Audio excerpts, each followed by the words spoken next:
Alright, good afternoon everyone. Today is Wednesday, the 25th day of June 2025. Now, we want to do some live trading. The way the markets have been today, there hasn't been very much follow through at all. So we're going to take the trades that we can when we can. Okay, I'll try to keep an eye on all the things related to trading, and take trades where I see them, where we have the opportunity. Like over on the NQ, possibly on an up close right now would be a trade. It's got a low right here of 413, so you'd be buying 425 on that. Right, and up close at 425 is what you'd be interested in buying over there. You know, well, we'll see how it goes. You may notice that I have the Optimum Trigger down here. One of the reasons I have the Optimum Trigger is because it was something I wanted to discuss with you guys. I think I discussed this a couple of weeks ago, but it came up again. I need to slow down. I'm starting to talk fast. It came up again with one of the annual partners.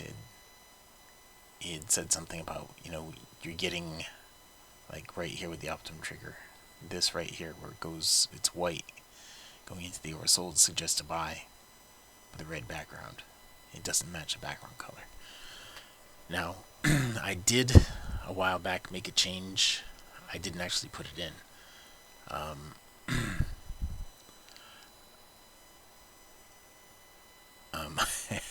Hang on. I didn't actually put the change in, but I did actually make a change. It said you would only have optimum long triggers with a blue background and optimum short triggers with a red background. But I didn't put it all the way in because I didn't know if people were using it the way that it is. I mean, the way it was designed, it wasn't designed to be based upon the background color at all, or on the trend. It was designed to be accurate enough to be able to just flip back and forth.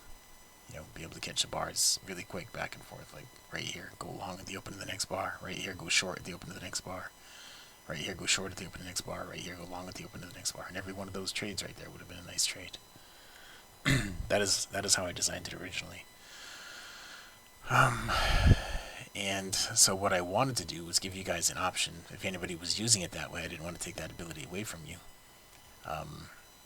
But I also wanted you to give the opportunity to only have a trigger long trades when you had a blue background, only have a trigger short trades when you had a red background. That part of it is easy to make. The other part, making both of them happen, making it an option for you, is the complicated part. Okay, making that optional. It gets really complicated doing that.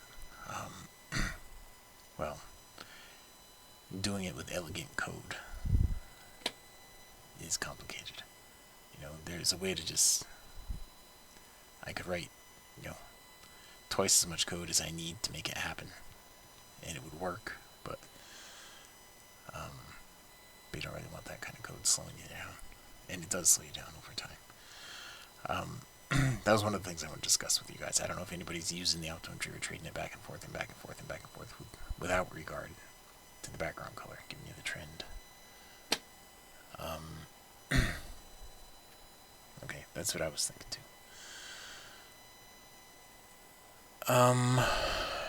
And I want to point out the yellow arrows. That isn't something that I had pointed out to you guys, I don't think, yet. The yellow arrows, using the midpoint that we have here. Now, for those of you guys who are new in here, those of you guys who don't know, this stuff that I have here in the background, if I get rid of this right here, okay? This stuff that is around the chart right here, around the price, that's not an actual indicator. It's not, a lot of guys just refer to anything that goes like this as a moving average. It's not a moving average or anything like that. It's not going back and saying, well, this is, an average of all these bars, the highs and lows of all these bars, or something like that. It's not a moving average. Okay. What it is it's just going back and it's looking at the last time based on the background color. Like right here, the blue. It's going back and it's saying, okay, when was the last time it came out of the oversold, which is right down here. Saying, give me the low from the last time it came out of the oversold, and the high between where it went over the sold and back into the oversold. So between here and here, give me the high and the low in between there and there.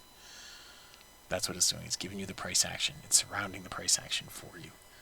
So if you shut this off and you were to do it you would do it manually using this, you'd be going like that, right? You'd say that's the midpoint right there.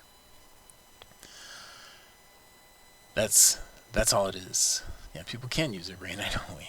But I'm trying to make it so that you don't have to use it quite as much. Because, I mean, there's enough things going on that people have to use their brain for other things. I want to make this so they don't need to use their brain as much. The whole idea behind having tools like this is so that you don't really need to think about it too hard. And the tools give an accurate representation of what you should be using in high probability trade setups happening again and again and again. So, this is basically what that does, right? If I turn this back on, you see the midpoint is right there at that midpoint. The high and the low are right there where I drew the high and the low using the manual way. That's the idea. It's not an indicator. It's just a thing showing you where the midpoint is based upon the recent price action when price was getting into a buying opportunity or a selling opportunity. Okay? That is all that that is. All right? So, you know, I've been saying from the start of TV trades, I really didn't want to have any indicators on the charts at all. And then you guys talked me into putting an oscillator down there at the bottom, so I put the oscillator down at the bottom. But I really don't want to have anything on the charts. I don't want to end up with 15 indicators on here, all showing something different and giving you guys completely mixed signals about what you should or shouldn't do. I want this to be a real easy thing. The idea behind this was just to show you, where the best places to trade are. All right. Like, I'm still waiting for the same cue to give me an up close. We need to be 12 points above the bottom of the bar. So if I click on this and we look here, click on data window and we look here, the bottom of the bar is 1275. So from 1275 plus plus 12 ticks, you're gonna be looking at 2475. 12 points. You're looking at 2475. Now the reason it's 12 points, the reason I use a 47 range bar is because one more would be 48. 48 divided by 4 is 12.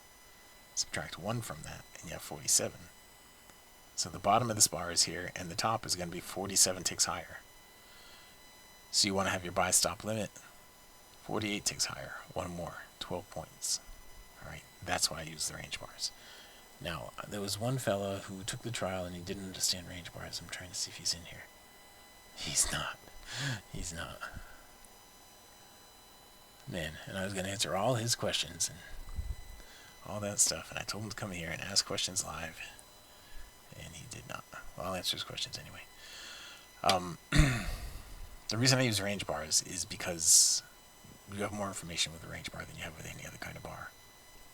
Alright, let me put this down and see if we have any other trades showing up here. Not yet. The reason I use range bars is because it gives you more information than any other kind of bar. If you have, like, let's go here to, we'll go to a minute bar. Let's go to a 5-minute bar. Okay, so with a 5-minute bar, you know how long it's going to take. Right here it says, right there, you see it in the green, right there. It says how long it's going to take for the bar to close. So you know where the bar opened. You know where the current high is and the current low is, but you don't know if that's where the high and low are going to be. And you have no idea where it's going to close. None. All you know is where it opened and what the current high and low are, but you don't know where the high is going to be or where the low is going to be at the end of the bar. And you know how long it's going to take for the bar to close. That's all you know about this. Now we're just about triggering in on that. We're just about triggering in on the range bar. Okay, we're not quite there yet. It's going to hit 2475. But that's all you know about the minute bar. Okay. And if it were a volume bar, we did it. If it were a volume bar, then you would basically know the same thing, but they count down to 0. Like, this is going to count down to 0. When it gets to 0 time left, then you're going to go to another bar. A volume bar or a tick bar being a transaction bar, they do the same thing. They count down to 0. So all you know, like a transaction bar and a volume bar, you know the least amount of information. Alright, you have the least amount of information because you don't know when it's going to count down to 0. You just know that it is at some point going to count down to 0, and at that point you're going to go to another bar. So you know where the high of the bar is, you know where the low of the bar is, when it gets to 0, it's going to go to another bar. That's a volume bar and a transaction bar, a tick bar. But with a time bar, a time-based bar like this, is the next best kind of bar because you know how long it's going to take to get to 0. When that number right there gets down to 0, so you can time it. Right? You have another thing that you can use to your advantage in trading. You know how long it's going to take. So you could go get a cup of coffee right now and come back. If you can do it within 2 minutes, you can go get a cup of coffee and come back and still be set up to take a trade, right? Because you're not going to have a signal for another 2 minutes. But with a range bar, you know where the high is going to be. If you know the bottom is, you know the top's going to be, because you know how big every bar is going to be. Every bar is exactly the same size. You determine how big every bar is going to be. And so if you know the bottom is, you know the top's going to be. And if you know the top is, you know the bottom's going to be. You know the bar has to close either at the top or at the bottom. So if it's looking like it's going to close at the bottom,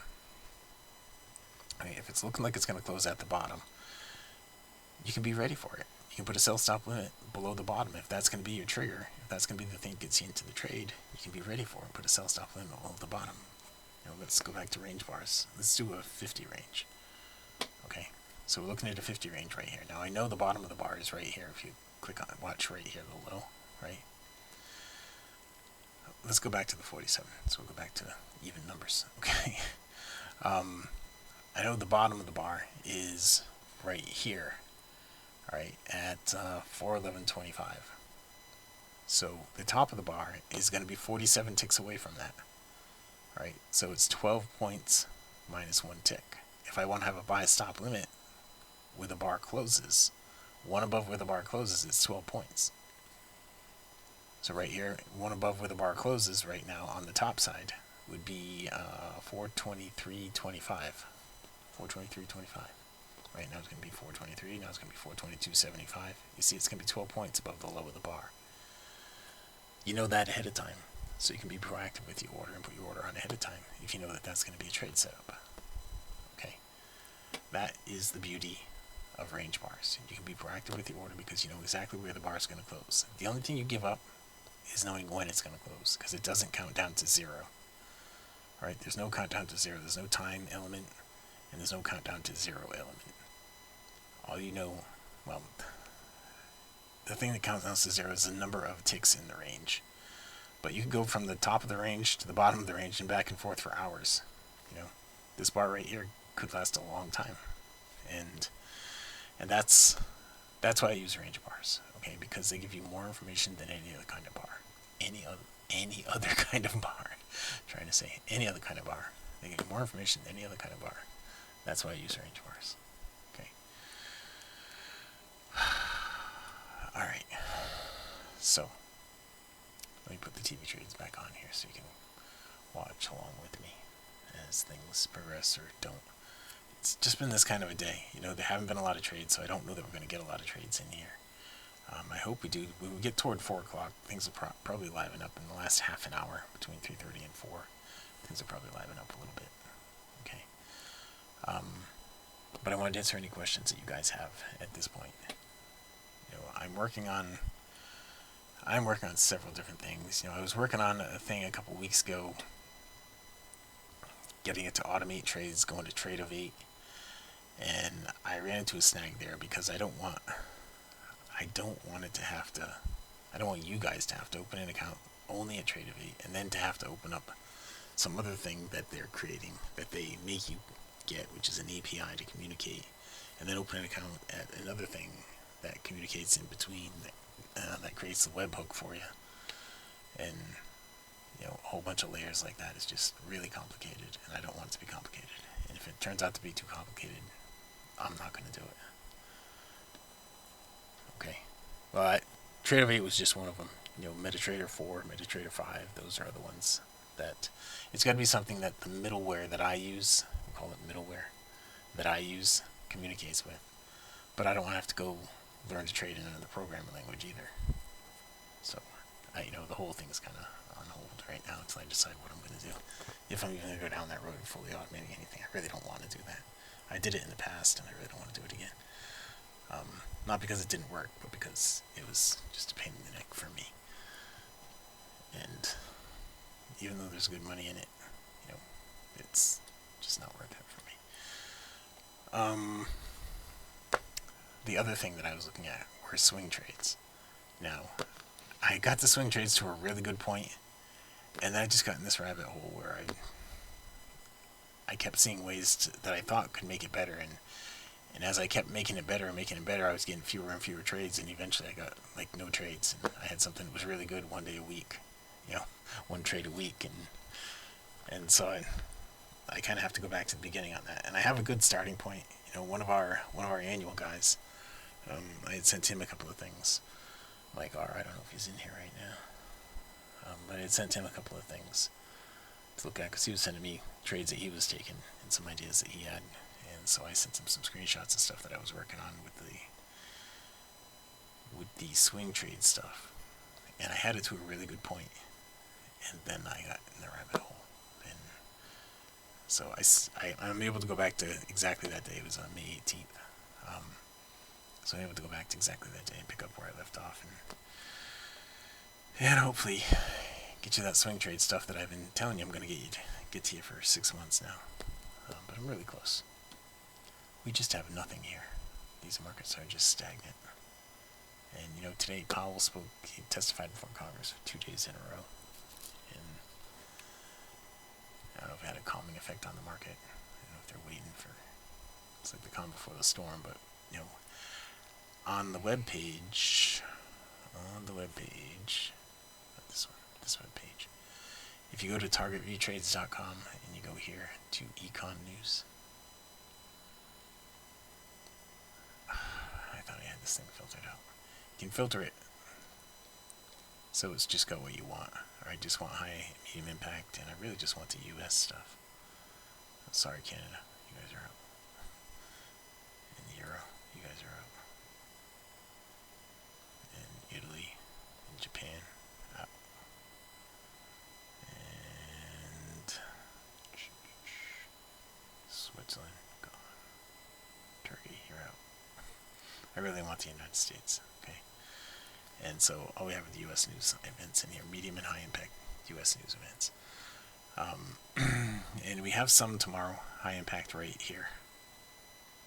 All right. That's pre-market. We have some medium impact stuff that used to be high impact, and we have some other, there was another one here on Friday, there's stuff coming out. But I don't know what the markets are waiting for right now. You know, they had some pretty good activity, and I was glad this morning. This month, 11 out of 15 days this month, I got my goal for the day on the first trade. 11 out of 15 days. So there's definitely something to starting at 927. Okay. Oh, I also want to show you guys this. I have this one right here. If you're interested and you want a copy of this, I'll share this with you. This is the totals for these sessions on Wednesdays. Alright, the trades, I didn't actually get, you can go and watch the video for these and break it down to the number of trades. I know the dollar amount is right, but the markets that we actually traded, this was mostly, on this day, on the very first one, it was almost all ES. And I don't remember what trade we took there on that day. It might have been an NQ trade, but but I broke them down pretty good the rest of the days, and today I will too, when I do finally take a trade in here. But you can have a copy of this. This is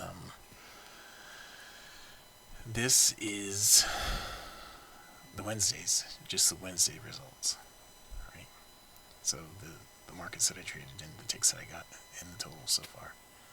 So this month, so far, we're up $16,800 with 10 contracts trading on the Wednesdays, or $1,680 with one contract trading on the Wednesdays.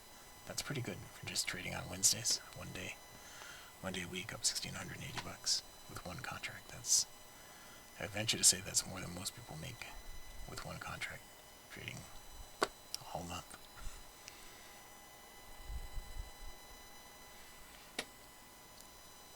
This is really painfully slow. I'm not going to force any trades in here, guys. I'm just going to wait for them to actually come to us. Okay? I'm not going to try to force any trades.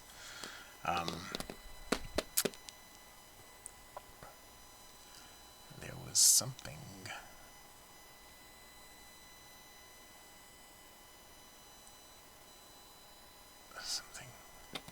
I don't remember what it was.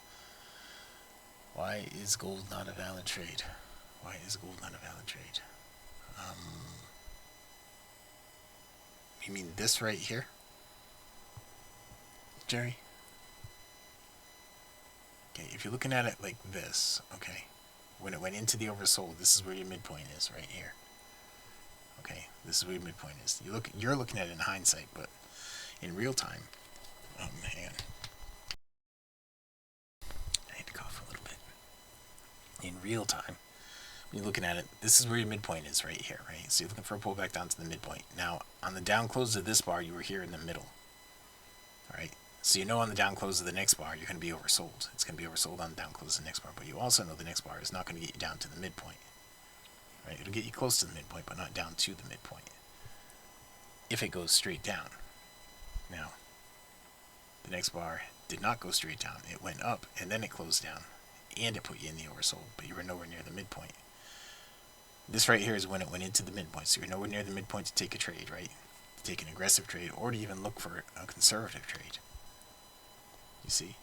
And so on the next bar, looks like the next bar probably closed up, and that took you out of the oversold, like that. So there's no reason to trade that right there. Okay, there's no reason to trade that.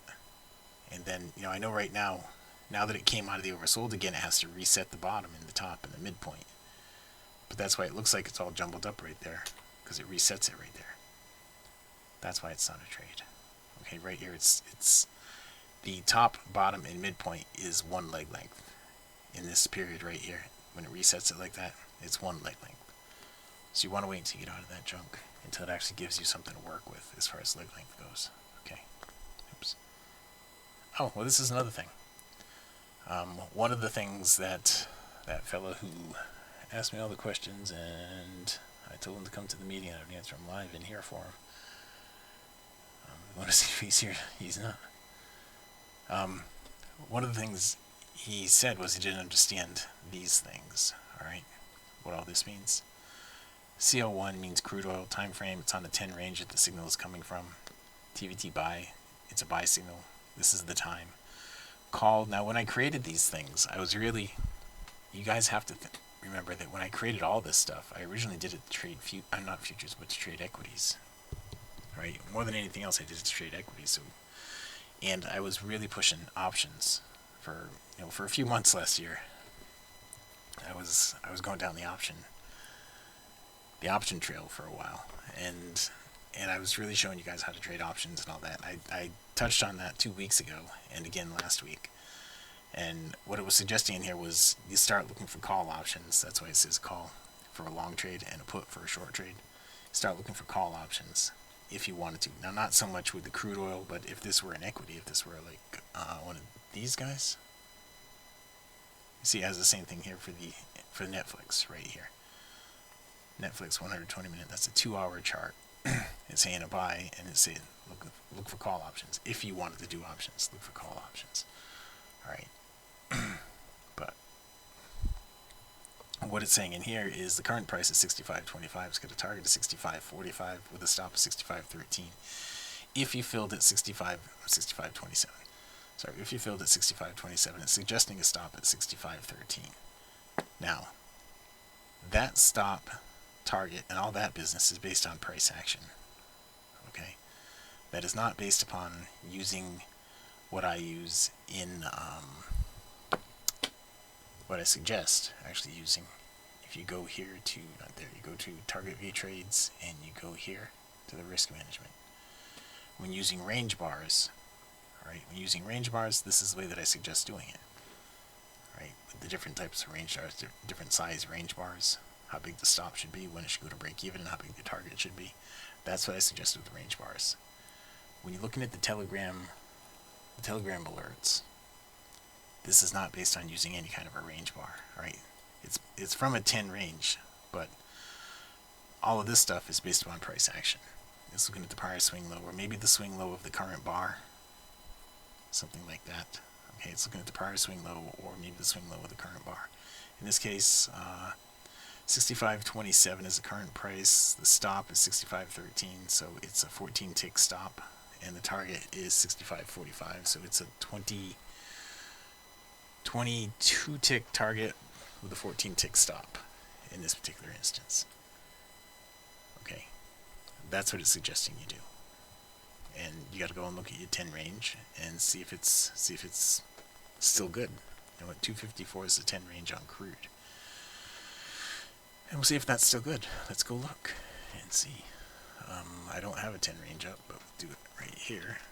Go to CL, and it's CL1 exclamation point, so it's the leading contract accrued. And it was suggesting probably right here is where it gave that indication, right? And let's go and grab it and see.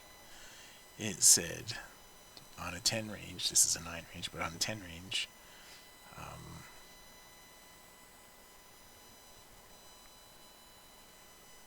to buy 65.27. All right, let's go to the 10 range.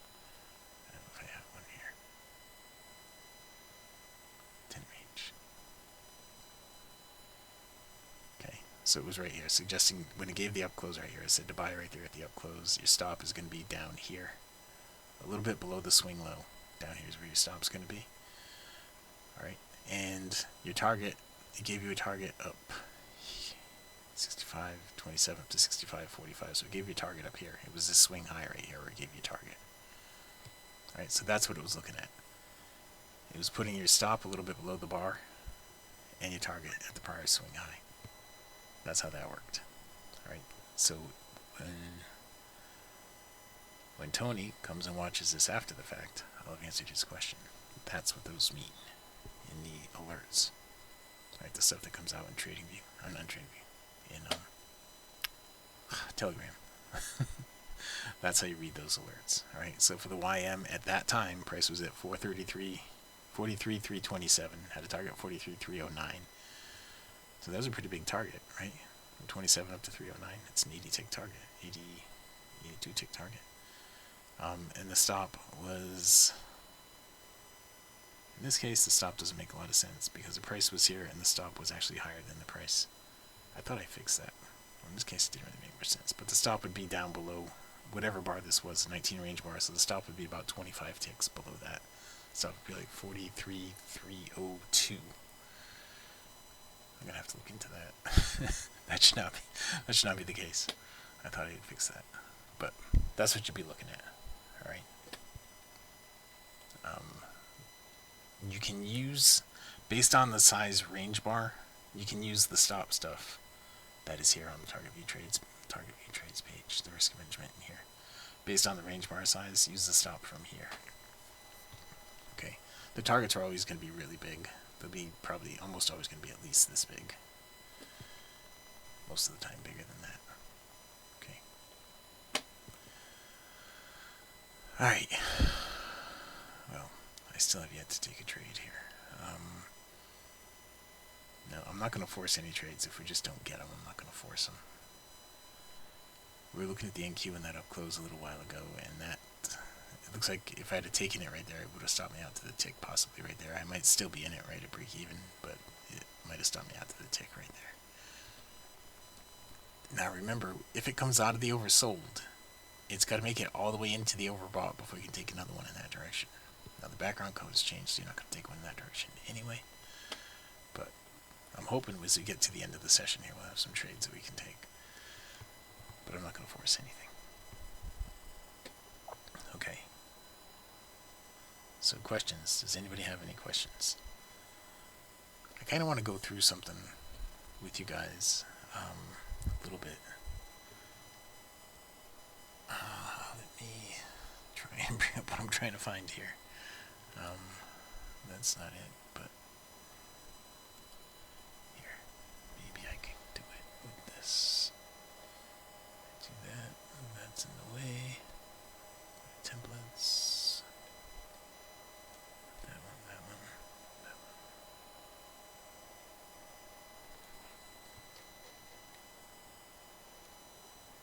Oops. What the heck did I just do? I did it the wrong way.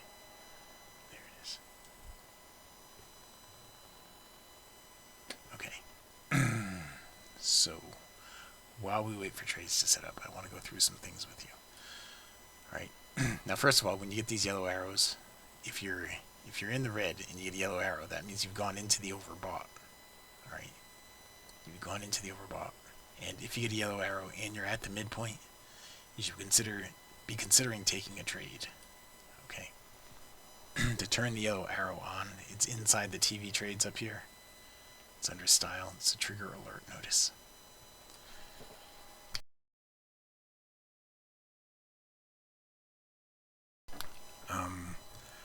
Job, is the background color 3 or 5 times the chart size? I'm not sure what you mean by that.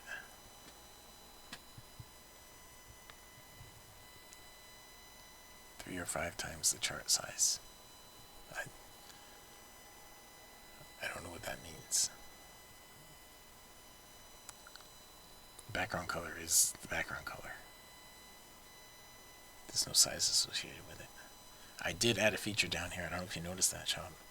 I did add a feature down here at the bottom, so the background color, it flows down into the oscillator.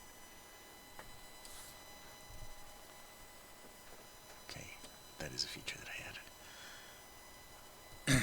Now the thing that I was gonna show you guys, for those of you guys who are relatively new, this is the email that gets sent out when you take a trial, right? And there's a lot of information in here, and it might just be too much information. You know, like this will have this recording from this webinar. It'll have next week's webinar will be in here after today. It'll have the one for 7.2, the link to register for 7.2, and that's, I mean, that stuff's already created. But down here it's got the private Telegram channels. This is what you need to click on to link into the private Telegram channels. I wish you guys, when you do join the Telegram channels, let me know what your ID is when you join the Telegram channel. All right, this is my Telegram ID. That thing right there is an I. That's at Trading IQ. All right, that's what my ID is. So if you want to if you want to get a hold of me in Telegram, you need to send me a message there. If you want me like that guy that is on the trial right now, I told him I would make a video for him, a personal video for him to answer his questions, because he couldn't make a meeting that I was trying to set up. And I said, send me your Telegram ID. This is my Telegram ID. Send me your Telegram ID. Send me a message in Telegram. And he never did. So I can't send him the video either. But anyway, if you do that, then I can do stuff with you. You know, I can send big files in Telegram that I can't send in any other way. I can send executable files. I can send DLL files, things like that, that I can't send any other way other than Telegram. The installation, this stuff, a lot of these things, they go to this page right here. They go to the Target View Trades page, all right, because all these videos are there. Check the website for updates. This is targetviewtrades.com again. You can follow me on YouTube. I don't put much on YouTube anymore. Facebook, follow me on YouTube. I do put everything on YouTube. I don't put much on Facebook at all. But this is what the original email is, all right? And when this comes out, it's a lot of information, I know, but the things that you really need to do is just watch this video. Click this link to get the layout. Right, this layout right here, I believe, GNXY24DT is, I thought it was this one. I guess it's not this one. I thought it was this one.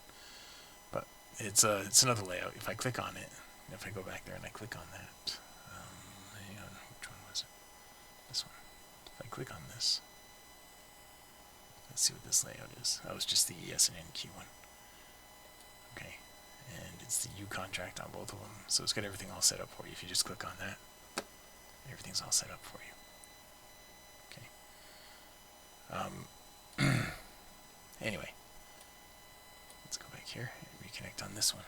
I just wanted to go through that with you because it's a lot of information, and I think some people get overwhelmed when they see that. Really, if I just had that one thing, you just click on that link and it opens up the layout for you. That's really what you need to begin with. Okay,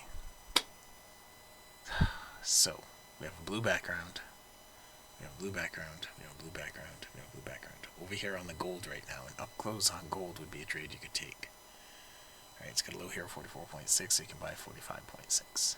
Looks just like that. Okay. That's a buy stop limit, 10 ticks above the bottom of the bar. Let me just make sure that is the bottom of the bar. Yes, you see it over here in the low, 44.6. Did you see how I did that? Clicked on this thing right here and clicked on the data window tab. If you have the object tree tab, that's not really going to give you a lot of information. But the data window tab will. Okay. So that's what we're waiting for here on gold. We're waiting for an up close on this bar. Now, when it gives the up close, it should pull this out of the oversold and fill this here at 5.6. That's what it should do. Right? I don't know what you meant by that, Shab. 3 to 5 times the chart size. You know, the background color is, it's actually inside the TV trades. You can turn it on and off right here, the buy and sell area. But there's no number associated with it. Okay.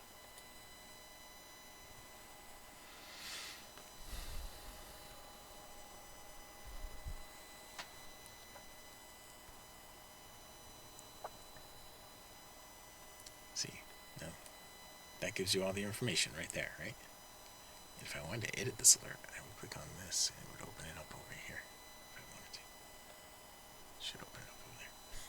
I won't, but it's coming from a 15 range. It says look for a buy, a call. If it were an equity, you'd be looking to buy call options. If you're looking for options, current price is from the 15 range. ES 144.75. Is that pretty close? Yeah, 144.75. The target 159.5 and a stop of 61.40. So your stop's going to be 4 3/4 points. Your target is going to be 15 points, just about. That's a pretty good bracket. So it's suggesting we're going to have a big move up right here. It's going to get up to here. Now, that was from a larger time frame. But if you blow this up, you can look left and see what it's probably looking at up there. Right here. This is what it's looking at. Right, the larger time frame. It's looking all the way over here at this prior swing high. Way over here.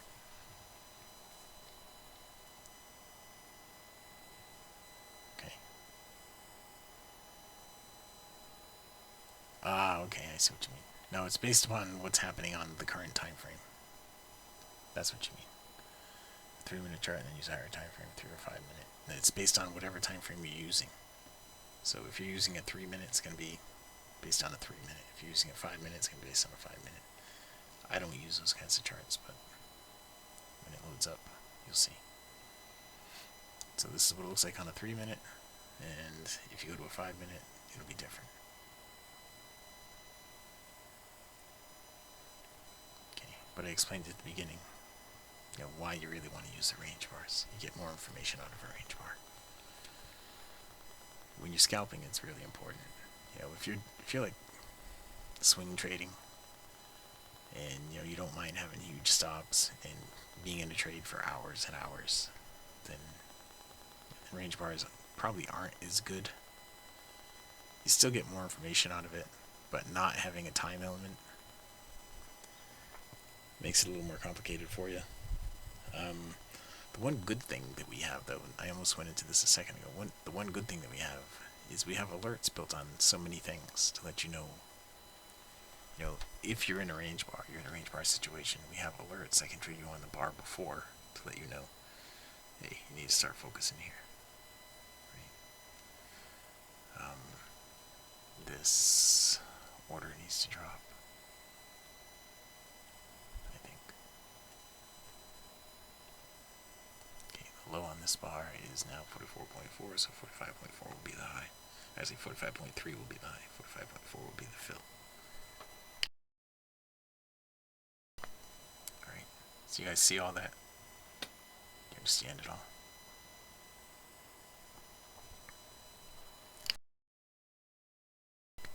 It's 3:11. We have quite a bit of time left in here, so if you guys want to talk about anything, you have anything you want to discuss, then just let me know. We've just filled on that. Okay. So now we are long on the gold. Once this goes 5 ticks into profit, the yellow gets up to right here at 5.9. I'll bump the stop to break even. Okay. And all those rules are found right here. The 9 range has a 15 tick stop, goes to break even after 5 ticks in profit. Okay. That's what we're looking for here right now. It's a 9 range, 15 tick stop. It's up to 0.9, the stop will go to break even. It should make it up to 47 right here. It should get up to right here. Right, this is actually a 25 tick target. It's not a 30 tick target. This can move it to a 30 tick target. There.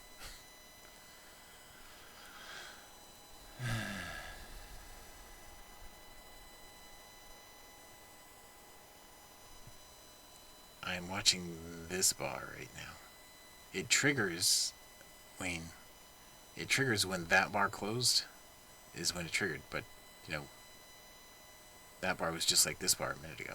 So I'm waiting. That's the bar that I'm waiting to have it close. The black bar is the bar that I'm waiting for the close on. Okay. So right here, you know, what it should do right now is this. The market's just painfully slow right now, but what it should do is this. This was our last leg length from here up to there. Was our last leg length. It should repeat that leg length right now. And go from here up to there. That's what it should do. That's 47.8. I was looking at 47.0. I just want to get my risk off the trade. I want to get the 5 ticks in profit so I can move my stop to break even and not consider that I'm at risk at all.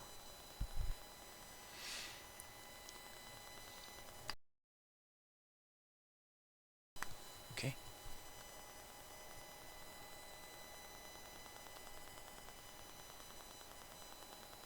$250 million acres of public land.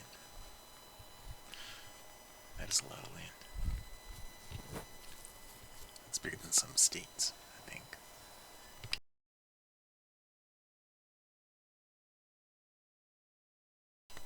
How big is Rhode Island?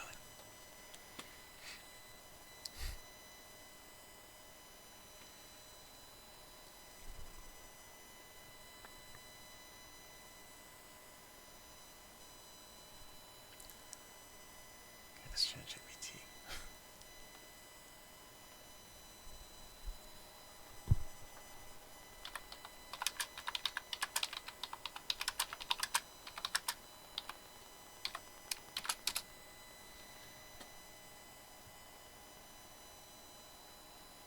$988,000 acres.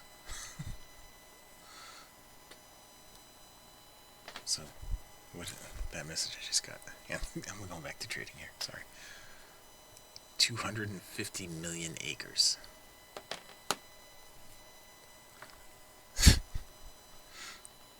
That's a lot of land.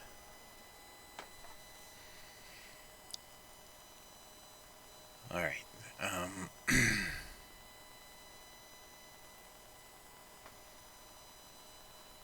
Well, we're still waiting for this to give us our 5 ticks in profit. We haven't had anything pull back here or here yet to give us another opportunity.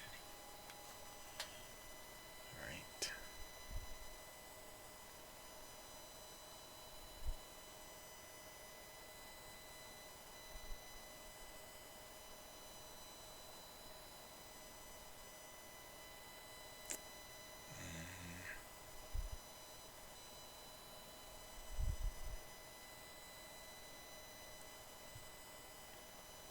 Did you know the U.S. government controls about 28% of all the land in the country? I did not know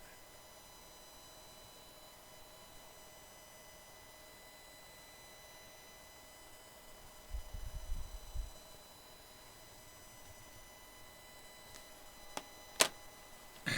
So, if you're looking for the trigger to get out of the overbought or oversold, you're looking at the black bar that is currently working. Yes. So, we don't have anything in the oversold right here, but what I'm looking at right now, Wayne, and this is important that you understand this, that everybody understands this, really. The beauty of all this stuff that we're doing is you can plan a couple bars ahead. Alright, like right here, I know how big this bar is going to be, right? This is why range bars are good again. I know how big this bar is going to be, and I know that if this bar closes down from the top, it's only going to be right here.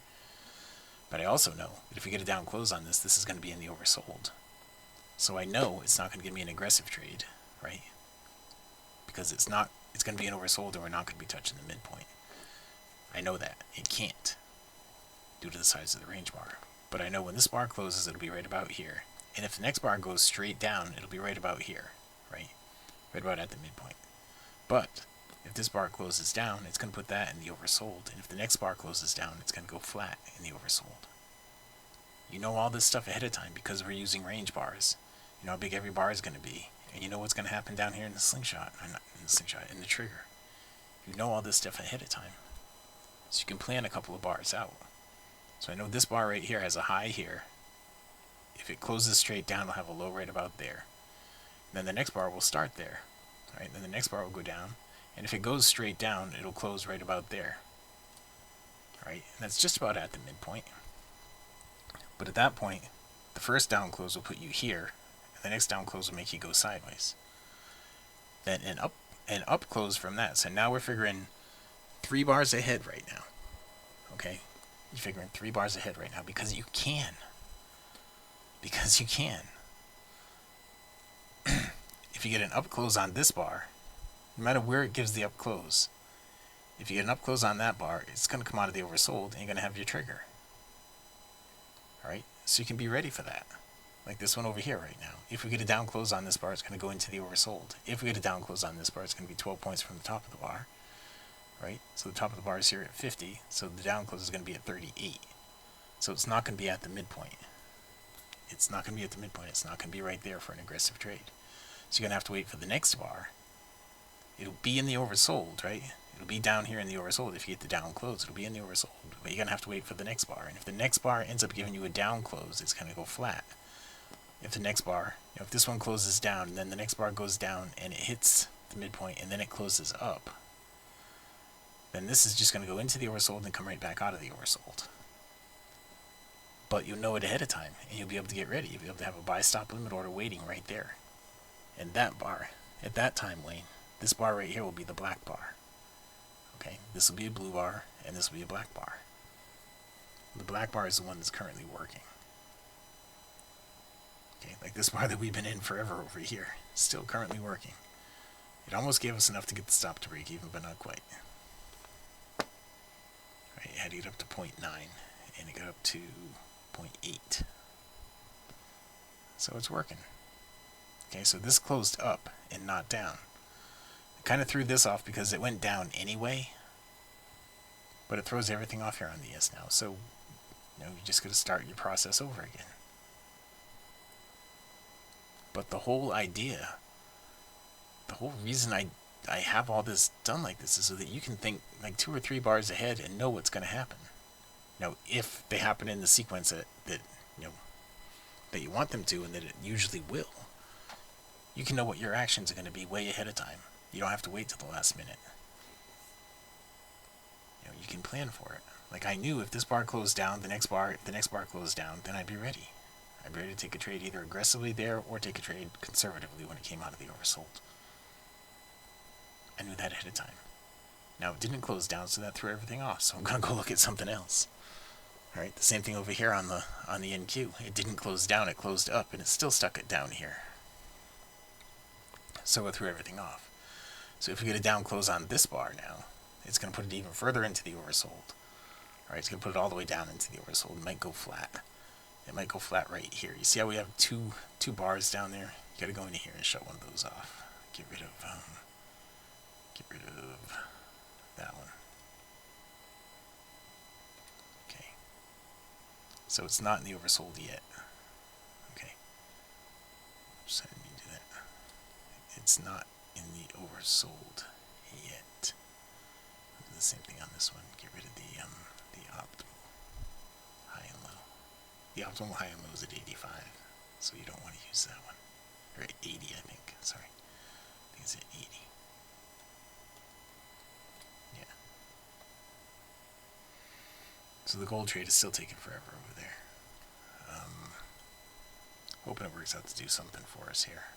But, I mean, that's the thing about range bars. There's no time element associated. We've been in this one bar since I took that trade however many minutes ago. It's now 3:22 when I took that trade. Let me see the exact time on that. Was my time zones are all off. I don't know what time I took that. Anyway, got the fill. The fill is right, but the timing is all off. But anyway, it was at the open of this bar.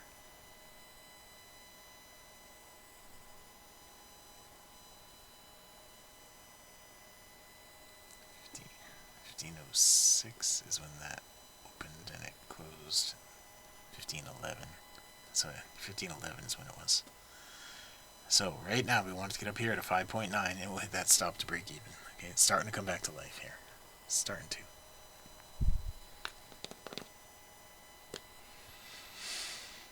But we've been in this trade forever. You know, most of my trades last like a minute during the day. Minute, 2 minutes.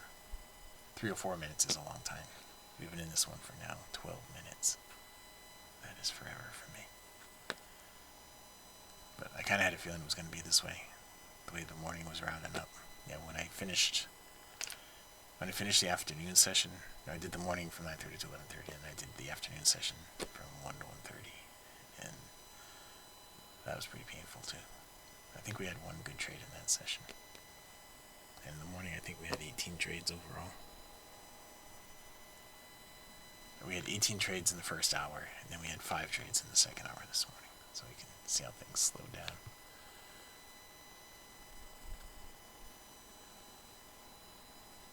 Please finish your paragraph. Oh, did I not get it all? Okay, I couldn't see the whole thing. So if you're looking for the trigger to come out of the overbought, you look at the black line that is working currently. If you're looking to see the buyer sell at the open of the next bar, you look see the to buy or see the open of the next bar. You look at the bar that closed before the current bar. Correct. That was a lot.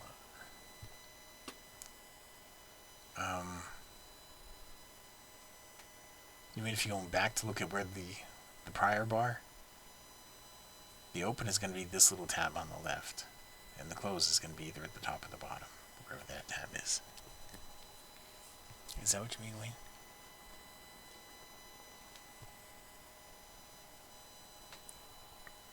So the black line, the black bar right here, the way I have it set up anyway, the black bar is the current bar. That is the live bar. Alright, you see how it's got no color behind it? Look, we made it. We made it. We can go to break even. I'm going to lock in the tick. Alright, now I'll look in 2 ticks. Oh, heck.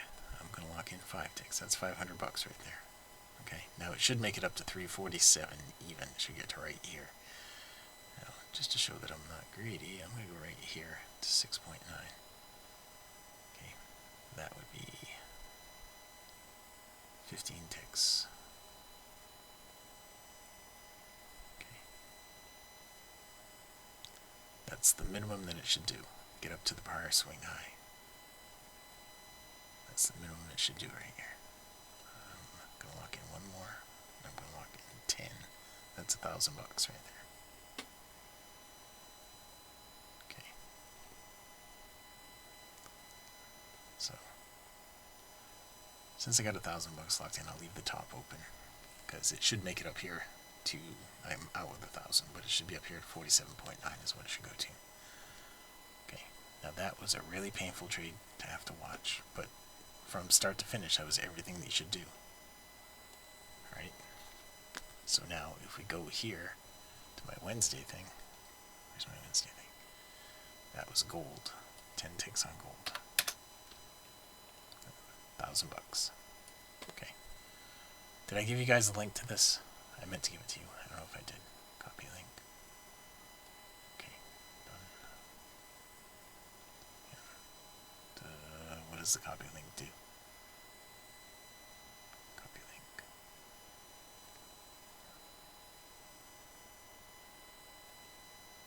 Link copied. Restricted. Anyone with the link? Well, that doesn't matter. Here. I'll paste it in there and I'll send it to all of you.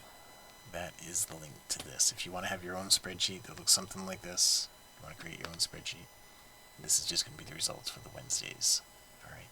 And look, it did get all the way up there where I wanted it to go. Now it should go up here. Remember why I said this right here? That's this leg length. It should repeat that leg length to get up to here. Okay. You guys remember the diamond principle? Remember that?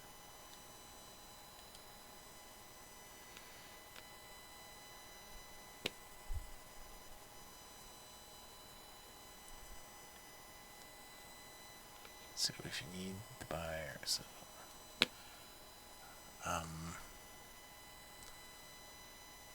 okay, let me just explain it from start to finish, Wayne, because I'm not exactly comprehending what you're asking. So the open of the bar isn't really important, right? The open of the black bar, that's not really important. What's important is the high and the low of the black bar. Okay, because the open's going to be static. The high and the lower was going to move around. So when the bar opens, it determines whether it's going to go up or down, and if it goes down, like this one went down 1 tick. Right? So knowing that the bottom is here at 47, I know if I was going to buy on an up close, if I want to buy, if the bar closes up and I want to buy it, what I'm going to do is put a buy stop limit 8 ticks above the bottom, because it's a 7 range bar, so 8 ticks above the bottom, which is 2 points. So I know if the bottom is here at 47, I'm going to buy 49. Right? And the other way around, if I wanted to sell it on a down close, I know the top is up here at 48.75, so I'm going to sell 46.75. Okay, and if I sold 46.75, look, I'd be in right there at 46.75. Now that was not a trade setup, but but that's the information that you have, and you have that information ahead of time. It doesn't matter where the bar opens. What matters is the high and low. Like this bar right here, it opened here, and so far the open is the low, but it's probably not going to stay that way. Okay. So the open doesn't really matter. The high, low, and close are what matter. Right? That's what you take action on. The high, low, and close. You don't take an action on the open. Now, that might be where you get confused. Right? When I say don't take action on the open, it's actually the open is where you're buying or selling because your order is already there ahead of time. But that's based upon the close of the bar. Okay, that's based upon the close of the bar. And you can do that aggressive. Actually, you wouldn't do that. The way the aggressive would work, like let's say right here, Wayne. The way the aggressive would work in this case, let me get the ES out. Okay. So like right now, let's say this bar, the aggressive trade was going to close down here at 43.25, where the midpoint is. Right? So using that information, you would just put a limit order down there at 43.25 like that. That's a limit order. That's a left click. That's a limit order. Alright, so if it goes down here, you're expecting price is going to drop there, and you want to fill if it drops down to there. Expecting it's going to rise after that fill. Now, if you're doing it the other way, like you're saying, okay, I want to catch it when it starts running back up, and you know where the bottom of the bar is, like this one's 45.25, and you put a buy stop limit order 8 ticks above that at 47.25 ahead of time. So that says if the bar closes up right here at 47, I want to be in it while it's running up. Right? As opposed to getting in when it's pulling back and finding a spot down here at support where you want to join, you're jumping in when it's starting to run back up. So this is the aggressive one, because you're getting in while it's going down. You're going long, so you're going long when it's going down. That's what makes it aggressive, right? Because price right now is headed down like this, and you're saying, okay, it's gonna stop there. I'm aggressively saying it's gonna stop right here, and I'm gonna take that trade when it hits there, and I'm gonna get in that. Now it's flat down here, so I'm not gonna do that. But the conservative trade says, here, we've hit that spot, so now I want to jump in when it goes up. So now I do want to jump in when it goes up, and so I got to move that stuff out of the way, because I do want to actually take this trade. Right? That trade right there, I want to be long right there. So I just got long. Here it is. Okay. Now I didn't have my order waiting on that, I just clicked on the green, because everything was in the way. But I knew I wanted to be long on that. And it didn't actually come out of the oversold, so that's actually a mistake. If it would have come out of the oversold, I would have been wanting to go long on that, but it didn't actually come out of the oversold, so I got to get out of that. Let me get that trade back up here. Hang on, here it is. It's going to go up. I'm going to have a chance to get out of this right here. I could get out right now at break even. I'm just going to throw my stop at break even right now. And it's going to close up and give you the trade anyway. It's going to give you the conservative trade. But here, throw my stop at break even. There, okay, my stop's at break even. And okay, well, there's a trade. I'm out of this at break even. That was a mistake. right? The whole thing was, it ended up being a mistake and it ended up having a red background at the same time. So now you're looking for short trades. You're not looking for long trades anymore, right? But if that would have come out of the oversold, then that's the place where I would have wanted to go long. Right there, okay? And this over here exceeded what I thought it was going to do right there. It exceeded that prior swing high. Right? So now you're looking for that to come back down and give you something else. This ended up going to a red background. Now, you see this red bar right here on a blue background? That suggested that it was going to change to red. That suggested that the next bar was going to change background to red. So that's something that you guys want to be aware of. Okay. If you have this set up right, like I have it set up right now, like over here you had this blue bar right here on a red background, suggesting that the next bar is going to change the background color. Right? It's giving you a notice that the background color is probably going to change on the next bar. So in a case like this one, we're waiting for the up close, you have a good idea that the background color is going to change on the close of that bar, because while it's actually creating that bar, you don't have a background color. Okay? You don't have a background color right there. But because this one was blue, it's suggesting it's going to stay blue on an up close.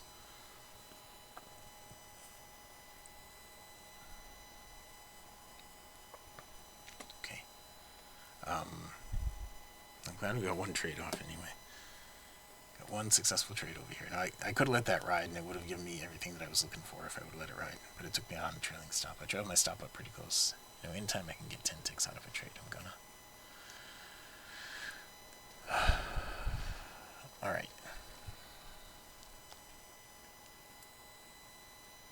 So, this was a mistake. I'm just not going to count that. I ended up with a break even on it. I'm just not going to count that. Okay. When it comes out of the oversold, I would have taken the trade on the up close coming out of the oversold with a blue background.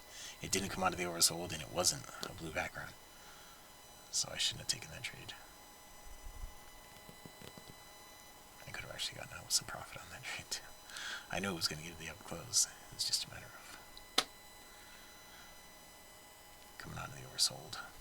And the background color changed. Now when the background color changes like that, it makes you reassess where it should go. Right? You're no longer looking for it to get all the way up here to the 100% retracement. You're looking for it to get to right here at the midpoint. Right there, at the midpoint. Okay, so over here on gold, it exceeded my expectations a little bit. Remember I drew that, let me draw it more specifically, right? From where it came out of the oversold, right here, the low, from right there, to the high, where it went back in to the oversold. You can see the high is right here. So right there is where you want that. That's the exact leg length that this should have repeated right here. Okay, so I drew it pretty well with the line. That's what we should have seen, and it exceeded that. So that's good. Now we're going to see how big the pullback is, right? Because the pullback should be commensurate with the leg length, which would make it here to the midpoint. That's going to make it a bigger pullback than this one, I think. I'm not sure about that. Let's check that. See how big this pullback was. It was from right there, oops, to right there. Okay, so from right there to right there, that puts you right at the midpoint. That's pretty good. See that? It puts you right down to the midpoint.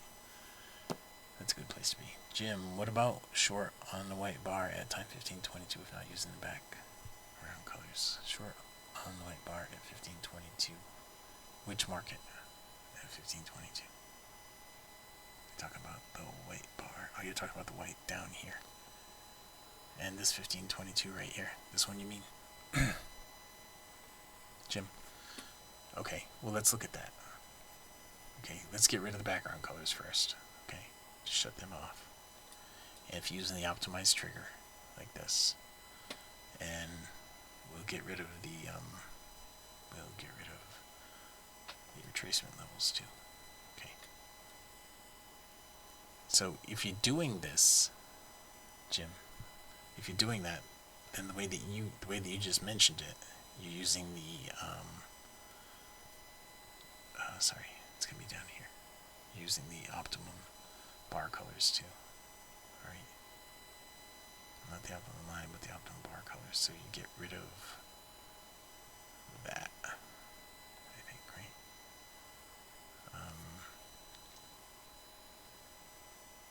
Optimize line, optimum bar color, background color, retracement line. I'm trying to figure out how I did that. How did I turn that on? Anyway, you're looking at this one right here at 1522, right? The short. So you'd be selling the open of that bar right there. That's what you're talking about, right? And that's what you should do. If you're going into the overbought with a white bar, you sell the open of the next bar. Okay, go into the overbought with a white bar, you sell the open of the next bar. Into the overbought with a white bar down here, you sell the open of the next bar. That's it. It's a simple process. Right? If you're not using the background colors, that was the thing that I was talking about, because Luigi had pointed out that these don't always correspond with the background colors. Like right here, you have buys and sells with the white, but you only have blue right here. So anything going up into the overbought, you wouldn't do. But anything going into the oversold, you would do, right?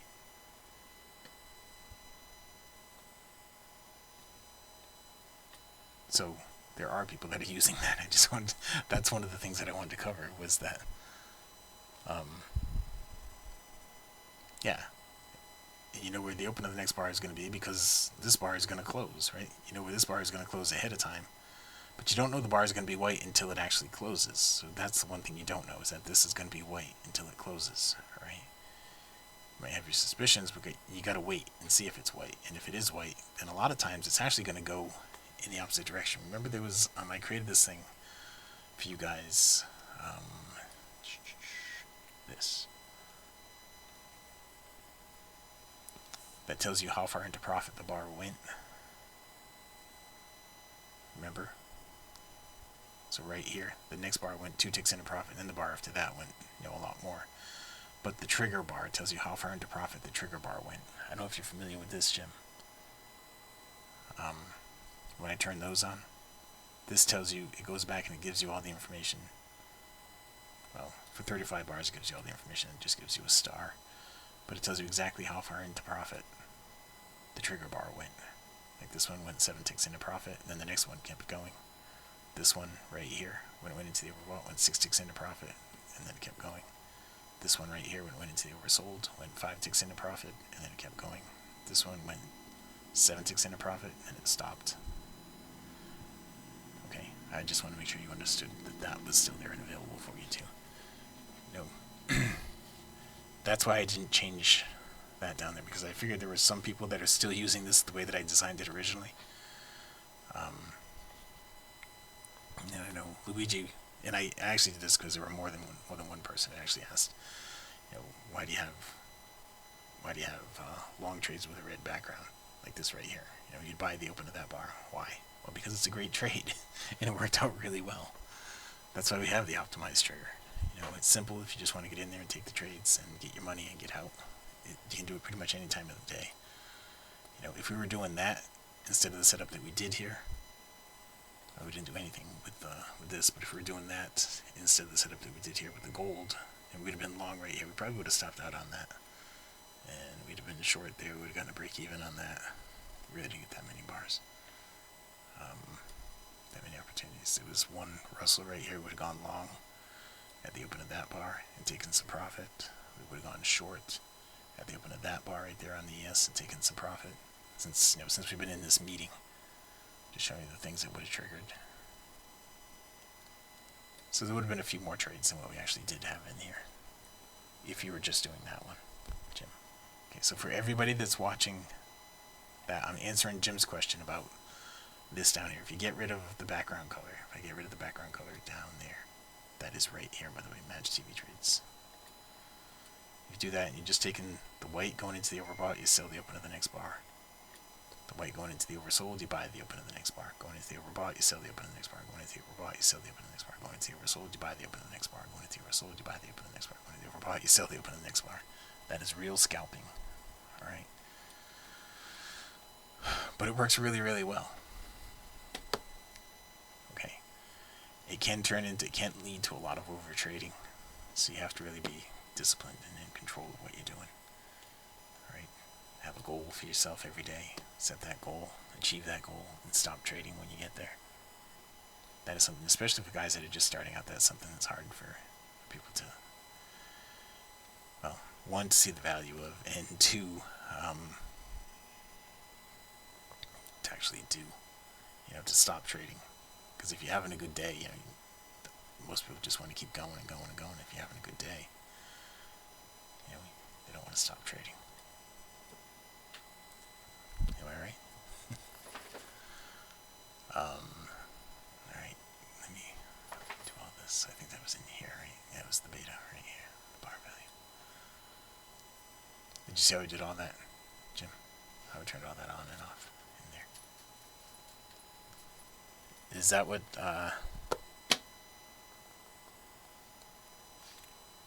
Recon's doing for you? Where are the numbers? They're on the TV trades, and they're on the inputs and TV trades, the beta right here.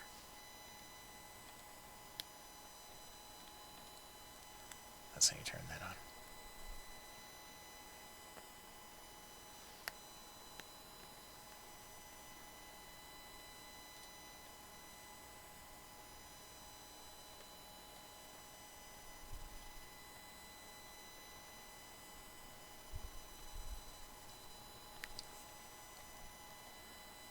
Is that what Rich is pointing out to you for the most part?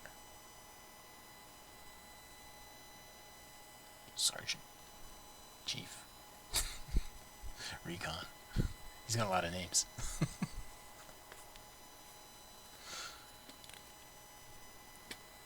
Okay, you just want to check it out for yourself.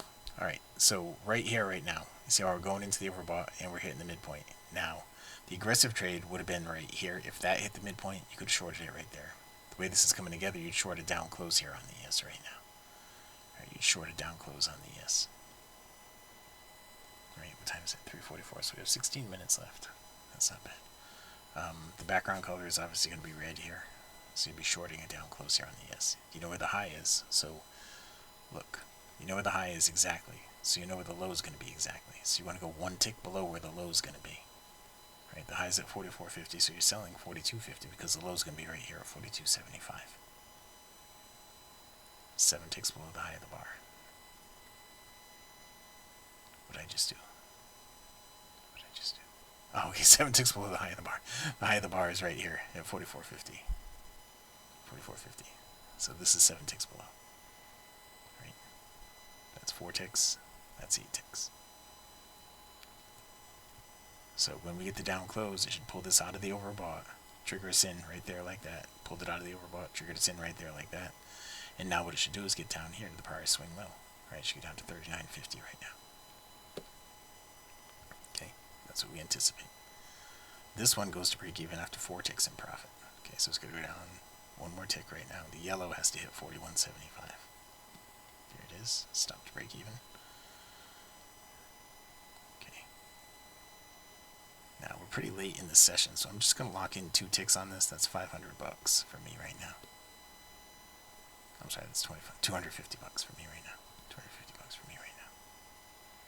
It should go all the way down here, okay, to 139.50. That's $500. Okay, so we'll take that for right now because we're running out of time, really. So we'll put that in the Wednesday thing on the ES 4 ticks. So we're up $1,500 in this session in 2 trades.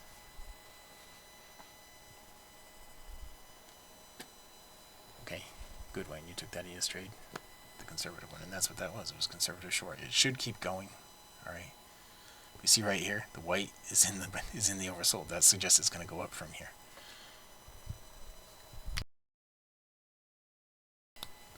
So you have a lot of pieces of information that you can use.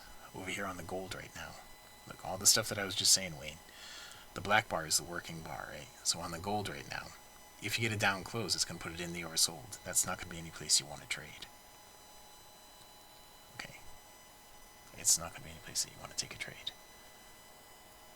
Yeah, and you knew exactly the price to enter. That's the whole reason we do this stuff with the range bars, and you can plan things out ahead of time. I knew a down close right there was going to put us in the oversold. Right? Now when it gets in the oversold right here, it's going to go flat in the oversold if it continues closing down. Now, Jim, right here, because it was white going into the oversold, regardless of the background color, you would go long right here. Right? You'd be long. And your stop would probably be to break even. If you got a good entry on that, 41 and a quarter, it ran up to 42 and a quarter. So you'd be at break even right now. Probably getting out at break even.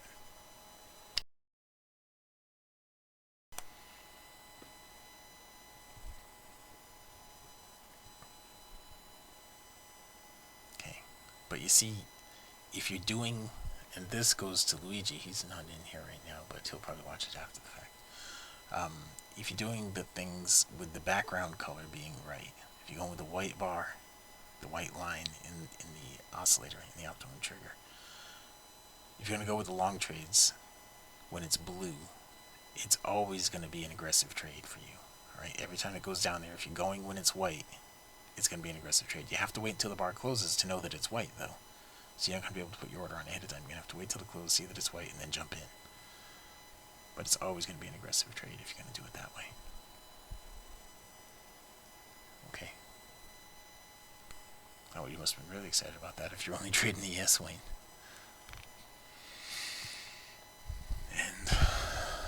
And Jimmy got excited when I was trading both ways really quickly, and then it changed. I'm tired.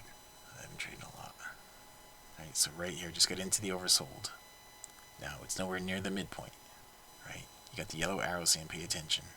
You're in the oversold. It's nowhere near the midpoint. The next bar closing down. If this bar closes down, it's going to go flat. That's still not going to be at the midpoint. The bar after that, think, a couple bars ahead. That one is going to put you right here. It's still not going to be at the midpoint.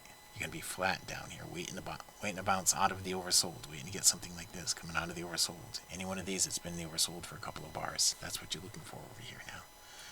And so when this closes down, you're going to go flat. The next bar right here, it gapped down. So you could actually take that trade right there. Actually, you can't. You got to wait for the up close now. You got to wait for the up close on this. All right, the up close on this would be off the midpoint. I didn't expect it to gap down like that. But it's not a bad thing that it did. But now you just take the up close off this bar because that would bring it out of the oversold, right? So now we've got a low right here at 47.2. So, okay, now it's still flat down here.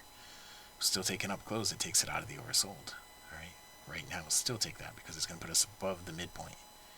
So the low right here is 46.7, you buy 47.7, just like this. It's not hard to see, or do. Alright, let me just make sure that is where the low is. It is, I think.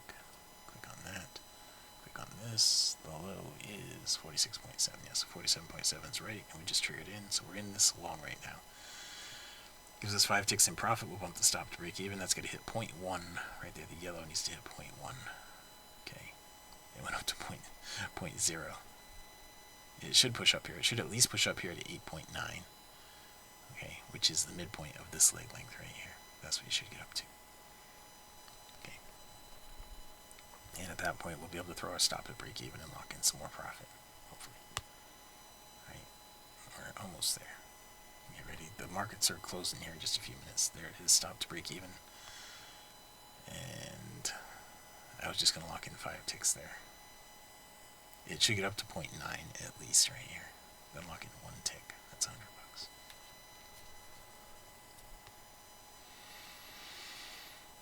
Okay. And this says Meta on a $1 chart.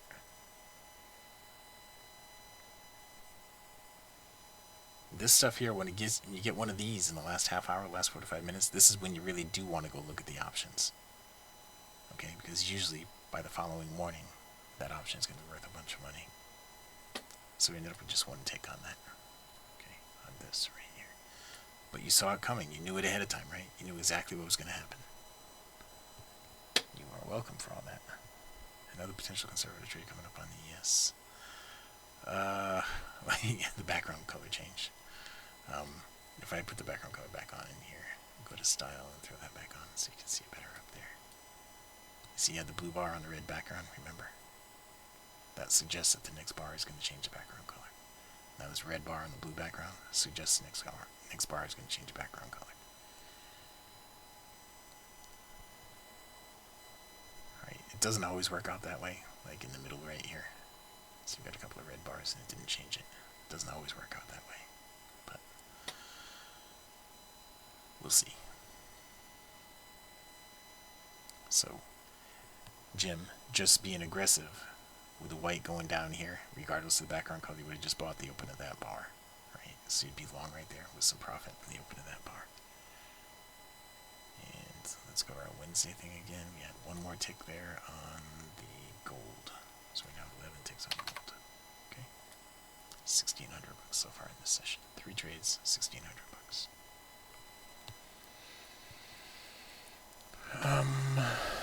And you're welcome, Jim. Did I answer everybody's questions so far? I think I did. John, you asked me a question way back there. Okay, that was about the volume. Okay, I went all the way back to there. Alright, so hopefully my volume is still good in the recording too. I just want to make sure the recording is on still.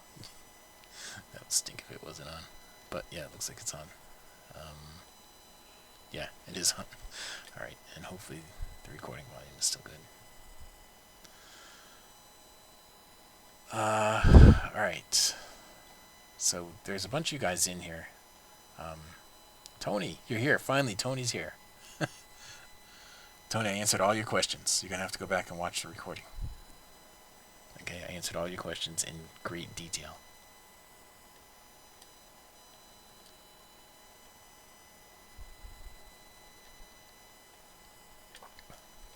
Alright, you can ask more right now if you have some. Alright, if you have more questions, I encourage you to ask questions right now. Okay.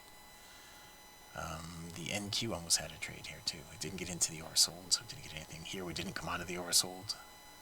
So you had your chance on this right here to take 7 ticks in profit when it went in. Being aggressive, Jim, you had your chance to take 7 ticks in profit on that. So right here, right now, on the ES, times at 355. I don't know if I'm going to take another trade because it might take too long. But right here on the ES, if it gets into the overbought, which it's going to do on the up close, this right here, Jim, is a good spot, I would think. Now, looking at the DOM, there's a bunch of numbers up above that have triple digits, so price really does want to keep moving up right here. There's a bunch of numbers down below. The chart is suggesting you go short right here aggressively.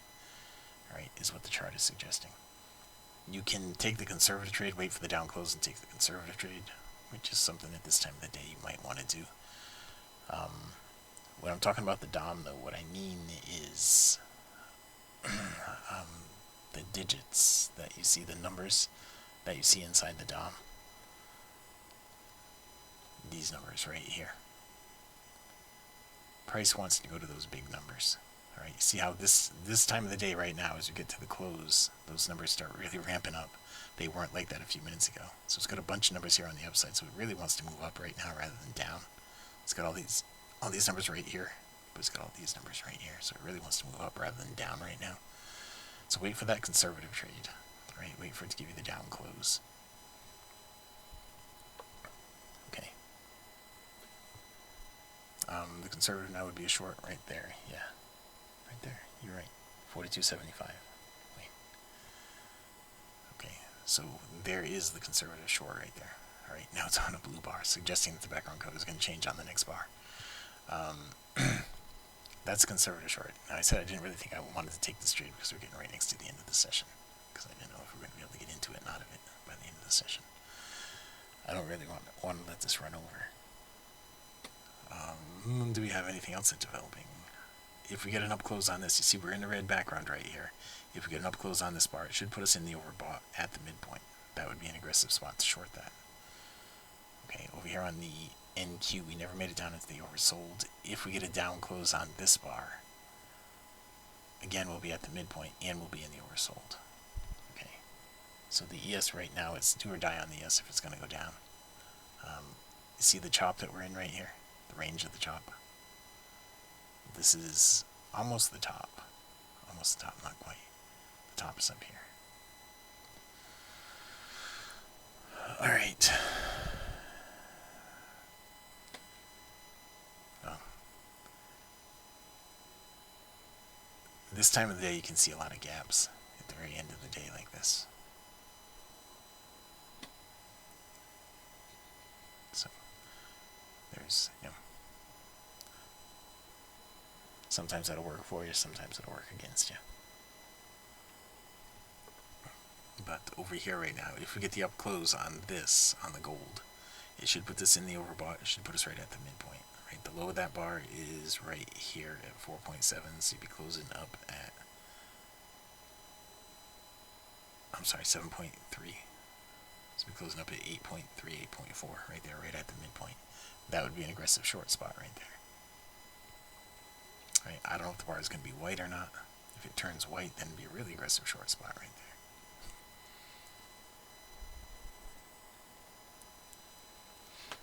Okay, so all the things we talked about are all coming together here, kind of. And understanding range bars is a huge thing. So Tony, at the very beginning of this meeting, I went through range bars and why range bars are better. All right. At the very beginning of the meeting, I went through all that stuff. So you can watch the video of this. It'll be emailed to you. Right. Everybody that's in here is going to get an email that has a copy of the recording of this whole thing. All right. But I went through every one of the questions that you had, Tony, even though you weren't here. And I'll do that for anybody, really. If you have questions and you can't make it to a Wednesday meeting and you want me to cover something, I'll still cover it in the meeting for you. All right, even if you're not here, I'll still cover it in the meeting for you. So you can go back and watch it later. All right, going forward, if you ever have questions that you want me to cover in a Wednesday meeting that you want to see in a live market like this, then just ask me the question. Just say you want me to answer it in a Wednesday meeting. Okay. Background color changed. Background color changed. So that's it, guys. I think I'm going to wrap it up there. So we ended up taking 3 trades. Oops, not there. That was the other room today. So I had a rough time of it today. I really did. I was up $765 a contract this morning. But in this session, we ended up being up $160 a contract, or $1,600 overall. We're up 11 on the gold and up 4 on the ES. So that was 1 trade on the ES, and that were 2 trades on the gold. 1 for 1 tick and 1 for 10 ticks. So we're going to end the month of June with the Wednesday sessions of $18,400 with 10 contracts, or $1,840 with 1 contract, trading just those 4 days in the month of June. So for anybody who is in here who is not actually signed on, you actually, if you sign on and you get the stuff in front of you, you can earn way more than it actually costs to use the stuff just on Wednesdays. Most of any one of those trades today with, the ES with 1 contract on was twice what the weekly cost is. The gold with 1 contract on was more than the monthly cost, and with 10 contracts on, it was more than the annual cost. So it's, for me, it's just silly. I don't know why anybody would see this and not spend the $25 at least to get a look at it. It just doesn't make sense. But I mean, you spend $25 on ridiculous things. Ridiculous things. This could change your life. Anyway, guys, I'm going to wrap it up. I haven't even looked at this stuff. If you want to take the trial, there'll be an email that's sent out. It'll have links in it, but you can go here to tvtrades.com and just scroll down. I'm going to put a playlist in here so you don't have all these big things on here. It'll just be a playlist, and you go back and look at the playlist if you want to. But click on the orange thing, and that'll bring you down to the bottom. It's $25 a week, or $90 a month, or $9.97 a year. $9.97 a year is actually a huge discount. This is 31% cheaper than this, and this is 21% cheaper than this. Just so you know. can do the math. If you do $25 a week for 52 weeks, which is a year, or $90 a month for 12 months, which is a year, or $9.97 a year for a year, which is a year. And this becomes 30.7% cheaper than that, and this becomes 20.7% cheaper than that. That's where the numbers come out. And yes, I'm a numbers geek, so that's important to me. Alright, that is going to be it, guys. If anybody has any questions, you can email support@targetviewtrades.com, support@targetviewtrades.com. You can text me, anybody that signed up for the trial, or is a subscriber. You all have my number you can text me at, and you can always email me. Alright, that is it, guys. I am really going to wrap it up. Thank you all for coming to this wonderful event that I hosted today. And let me get to the recording button so I can shut the recording off.